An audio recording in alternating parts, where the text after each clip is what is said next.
सर्वांना. तर कसे आहात? बरेत ना? बरेच असतील म्हणा, हे का नाही?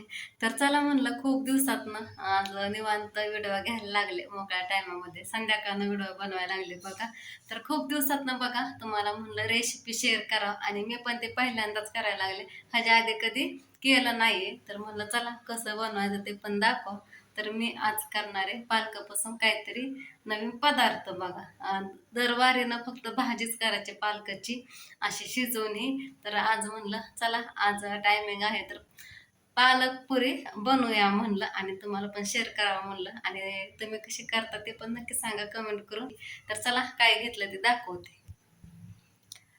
तर इथं बघा, पहिल्यांदा मी पालकाची भाजी इथं निवडून घेतली, आणि इथं बघा थोडं थोडं देठ पण काढून घेतलेलं आहे. कोणी कोणी देठ जास्त घेतं, कोणी घेत नाही. आणि इथं मी देठ जास्त घेतलेलं आहे बघा पालकाचं.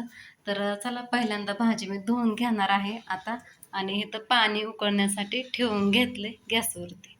तर अशी पालकाची भाजी बघा धुवून घेतलेली आहे. असंच बघा मी न चिरताच पाण्यामध्ये टाकणार आहे. पाणी नितळण्यासाठी ठेवले, आणि आता पाण्याला पण उकळी यायला लागली. उकळलेल्या पाण्यामध्ये आपल्याला बघा ही पालक टाकून घ्यायची आहे. मी अख्खीच टाकून घेणार आहे, आणि झाकण न ठेवता बघा कढईवरती 2 मिनटं भाजी आपल्याला वाफलून घ्यायची, म्हणजे शिजवून घ्यायची, फक्त 2च मिनटं.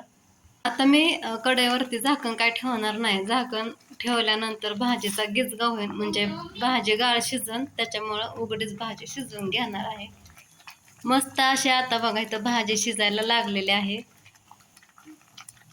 मिनटं कढईमध्ये भाजी वाफलून घेतली बघा. इकडं तुम्ही पाहू शकता मी काढून घेतली, आणि आता इथं पाणी पण मी घेतलेलं आहे. थंड पाणी घेतलं नळाचं. तुम्ही बर्फाचं पाणी घेऊ शकता. बर्फाचं पाण्यामध्ये टाकल्यानंतर भाजी लगेच थंड होईल बघा आपली.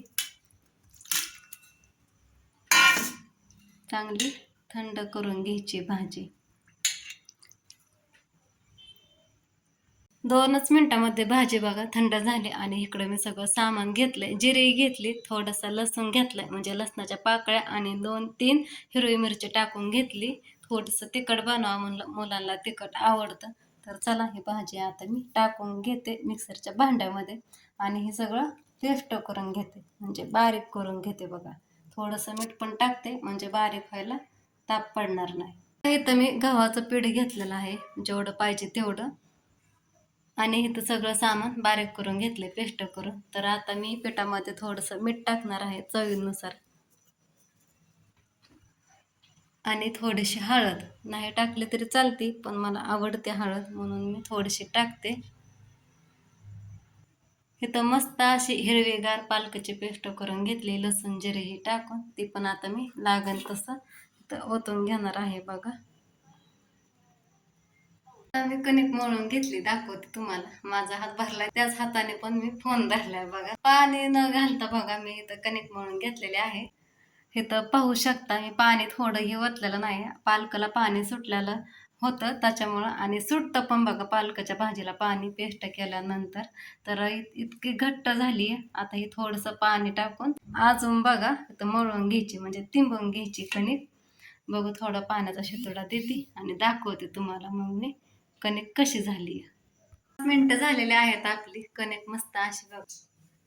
थोड्या वेळ इकडं कणिक भिजवून दिली. तर आता मी छोटे छोटे गोळे करून घेणार आहे, आणि थोडंसं तेल लावणार आहे. तेलाची एवढी गरज पडायची नाही, पण घेतलेलं आहे. आता पण कणकीमध्ये तेल टाकून थोडंसं मळून घेतलेलं आहे बघा. इकडे पाहू शकता मी छोटे छोटे गोळ्या करून घेतल्यात. पालक थोडीच होती, बाकीची खराब झाली होती म्हणून काही जास्त घेतली नाही बघा. आणि ह्या पुऱ्यामध्ये बघा तीळ टाकले, अजून चविष्ट लागते पुरी. पण विषय असा आहे की मुलांना तीळ आवडत नाही, म्हणून मी काही ह्याच्यामध्ये कणकीमध्ये मळताना तीळ टाकून घेतलेलं नाही. होते घरामध्ये पण नाही टाकले. तुम्ही टाकू शकता, एकदम चविष्ट लागते ती पुरी. तीळ त्याच्यामध्ये घातल्यानंतर पहा. आणि इकडं मी तेल पण तापण्यासाठी ठेवले. तेल तापत आलेलं आहे, मस्त सुगंध सुटलाय तेलाचा. कडक तेल तापून द्यायचे.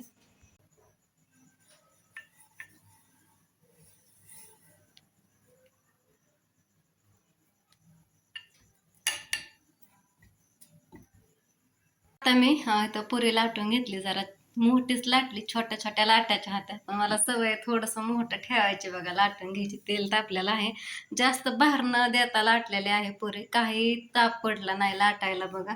लय घट्ट पण नव्हतं पीठ आणि लय पातळ पण नव्हतं, मध्यमच होतं, म्हणून मस्त अशी पुरी लाटली आज्यात हाताने, भार न देता पुरीवरती बघा. इथं छोट्या छोट्या लाटून घेतलं, जराशा झाल्यात मोठ्या. तर चला आता गॅस फुल करते. कमी केला होता गॅस, तेल पण भरपूर तापलं होतं. आणि पुरी तळताना गॅस आपल्याला फुलच ठेवायचा आहे. तापलंय बघा, ते थोडंसं पीठ टाकून पाहिलं.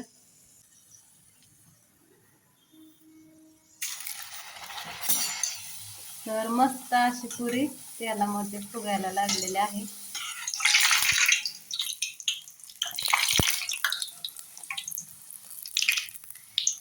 बघा किती कडक तेल तापलंय. आता थोडंसं बघा गॅस मी कमी करते. तर मस्त अशी बघा इकडं पुरी फुगलेली आहे. आणि दार खटखट वाजत होता, म्हणलं कोण आलंय, जाऊन बघते तर कोमलताई आल्या होत्या. गॅस बंद केला आणि पडदीतून दार उघडाय गेले. पण माझी पुरी करपली, आधीची कढई पातळ होती, छान फुगली पण करपली, काय फायदा नाही झाला. आणि कढई पातळ होती, तेल भरपूर तापलं होतं, बोलाच्या नादात जायच्या नादात गेली करपून इकडं सगळी. असू द्या, मस्त अशी झाली पुरी इकडं तळून आपली फुल गॅसवरती. कुरकुरीत अशी आहे का नाही. तर या बघा मुली पण आल्या. पुरी खायला आली का नाही मी?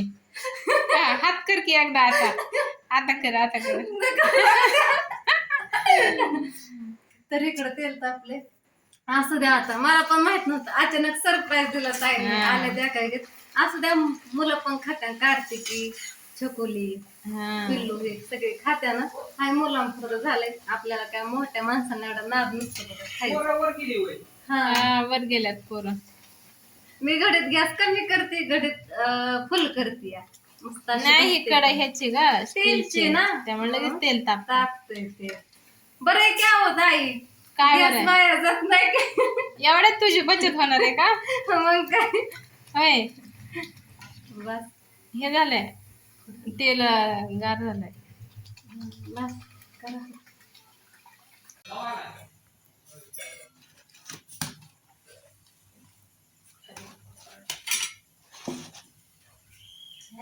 रात्री परत नंतर काय व्हिडिओच मला घेता आला नाही. स्वयंपाकाच्याच नादी लागली. भाकरी बनवल्या परत 4-5, आणि भाजी तर होती सकाळची. मुलं शूटिंगला गेलते वरच्या घरी, अर्ध्या तासाने आली.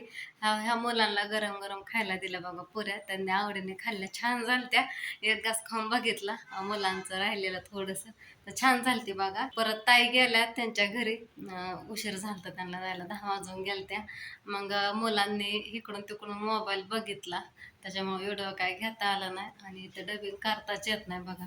आणि आज आहे सोमवार, आता मसाला बनवायचा आहे, आणि दारामधली झाडं तोडल्यात सगळी. इतकी तारांबळ होणार आहे माझी उन्हातानाची बघा आता मसाला भाजायला. आणि ह्यांनी माझ्या हाताने आज धावपळ करणार आहे. तर लसूण निम्मा अर्धा आहे घरात, आणि अजून आणायचा आहे. आणायचा कधी, फोडायचा कधी, उन्हात टाकायचा कधी वाळायला. कालच सामान आणून द्या म्हणलं होतं, आणतो म्हणलं, आणलं नाही. आता परत चूल करायची, सामान आणल्यानंतर नीट करायचं. आता भरपूर टायमिंग झालाय, 12 वाजून गेल्यात बघा. आणि अजून मला तर धुणं धुवायचंय. आज मी वड्या बनवल्या, चपाती बनवली, आणि बटाटा बनवलं बघा. आणि इकडं आपला मस्त असा कांदा पण वाळतोय. आता ह्यांनी सामान आणून द्यायचं, दुपारच व्हायची. आणि ऊन तर संध्याकाळपर्यंत लागते, 6 वाजता पार सगळं ऊन जातंय बघा. तोपर्यंत परत उन्हातच करावं लागणार आहे सगळं. आणि मी काल सगळं घर आवरून घेतलंय मस्त असं, त्या फुलांच्या कुंड्या हे सगळं साफसफाई करून घेतली, कपाटाच्या फॅन पुसून घेतला. हा फॅन मला नीट पुसता आला नाही, त्यांनी म्हणलं राहू दे, पडचिन बाई, काहीतरी करचे, येईन तेवढाच पुसला. इकडला छान पुसलाय, पण थोडासा काय ओल्या कपड्याने पुसाय ते पण आला नाही, पण बऱ्यापैकी बरोबर पुसल्यात बघा. इकडं कांदा वाळून काळा काळा झालाय बघा, मस्त असा भाजला, अजून तुम्हाला काळा दिसतो. परत तुम्ही म्हणता किती करपतंय कांदा. तर आता हे कांदा मी ठेवणार आहे सावलीला, लय थोडा व्हायला लागलाय. चिरल्याला किती होता तुम्ही तर बघितला होता, वाळून लय थोडा भरतोय, मापले कमी भरतं. आता मस्त कांदा वाळलाय, ठेवते गॅलरीत आणून. तर काल मस्त अशी घराची साफसफाई केली. घड्याळाला पण जाळ्या झाल्या होत्या, त्या पण जाळ्या काढल्या मस्त अशा. आणि घड्याळ बंद पडलंय. मला काय करमाना, मी सारखं सेकंदाला 1 मिनिटाला घड्याळ बघायची सवय, घड्याळाकडे बघत असते. पण शिल संपलं 2 दिवस झालं, दुकानला काय जाणं व्हाय नाही मला. सगळ्या घराच्या जाळ्या हे काढून घेतल्या, झटकून घेतलं सगळं चौकून. टेबल हे काल पुसून घेतलं, मस्त असं घेतलं सगळं सामान पण ठेवून घेतलं काल. फुलं मस्त अशी दिसायला लागली बघा. लय धुराळा बसला होता मातीने, सगळी मळकट मळकट झाली त्या कुंड्या ह्या. सगळं पुसून घेतलं काल कपाट हे. काल सगळं आवरलं होतं, पण परत हाय असं फेकलं मुलांनी. काल शंभूच्या कपड्यांच्या घड्या ह्या घातल्या. इथं काय ठेवली, कपाटात काय ठेवली, बसा ना कपडे त्यात. ओमच्या पण कपड्यांच्या घड्या घातल्या होत्या, सकाळी सगळं विस्कटलं त्याने. आज 9 वड्या केल्या होत्या, बेसन पीठ हे लावून तेलामध्ये नुसतं वापरून घेतल्या बघा. 4च पानं 10 रुपयात आली.